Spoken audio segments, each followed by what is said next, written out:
तो बनाइए, 2 अंक का पेयर बनाएंगे, दो दो अंक ले लिए, ठीक है।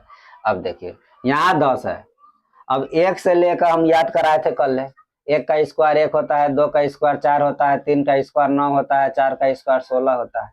लेकिन हमारा यहाँ कितना दिया है, 10 दिया है, यानी कि 3 के स्क्वायर से हमारा काम चल जाएगा। तो यहाँ भी 3 रखेंगे, यहाँ भी 3 रखेंगे और यहाँ भी 3 रखेंगे, ठीक है। क्या करेंगे, इस दोनों को गुना कर कर अंदर रख देंगे, फिर इस दोनों को जोड़कर बाहर रख देंगे, यही ना किए थे। चलिए अब 10 में से 9 को घटाइएगा, कितना बचेगा, 1 बचेगा। ऊपर से 2 अंक उतरता है, भाग में 1 अंक उतरेगा और वर्गमूल निकालेंगे तो एक बार में 2 अंक उतारेंगे एक साथ, तो ये दोनों को उतार लेंगे, तो कितना हो जाएगा, 149 हो जाएगा।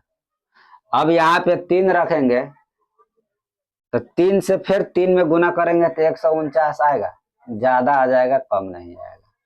जैसे देख लीजिए यहाँ पे कितना है, 6 है, 3 रखेंगे तो 3 से ना गुना करेंगे, तो 3 तिया 9, 6 तिया 18, 189 आ गया हमारा। 149 ना है, हमको 149 चाहिए या 149 से कम चाहिए, उससे ज्यादा नहीं चाहिए। तो हम 3 ना रखकर 2 रखेंगे, कितना रखेंगे, 2 रखेंगे, 2 यहाँ भी रखेंगे, 2 यहाँ भी रखेंगे। क्या करेंगे, इस दोनों को गुना कर कर इसके अंदर डाल देंगे, तो 2 दूना 4, 6 दूना 12, फिर क्या करेंगे, दोनों को जोड़कर बाहर रखेंगे, 2 2 4, 6 के 6, यही ना करेंगे जी। आगे बढ़िए, अब 9 में से 4 को घटाइएगा, कितना बचेगा, 5 बचेगा। 4 में से 2 को घटाइएगा, कितना बचेगा, 2 बचेगा। एक एक क्या हो जाएगा, कट जाएगा। ऊपर से फिर 2 अंक उतरेगा, ये वाला दोनों, तो कितना हो जाएगा, 2576 हो जाएगा। अब सोचिए यहाँ पे 6 है, तो 6 6 36, इसका इकाई अंक 1 आ रहा है, लेकिन फिर 6 से फिर इस 6 में गुना करेंगे तो 6 6 36, यानी कि यहाँ 2576 है, यहाँ तो बहुत ज्यादा हो जाएगा अगर 6 रखेंगे तब।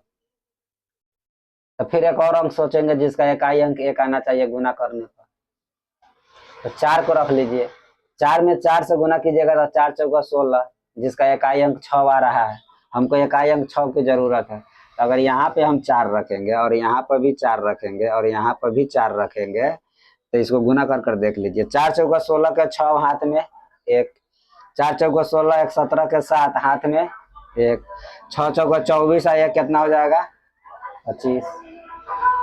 ये भी कट गया, ये भी कट गया, ये भी कट गया, ये भी कट गया, कट गया।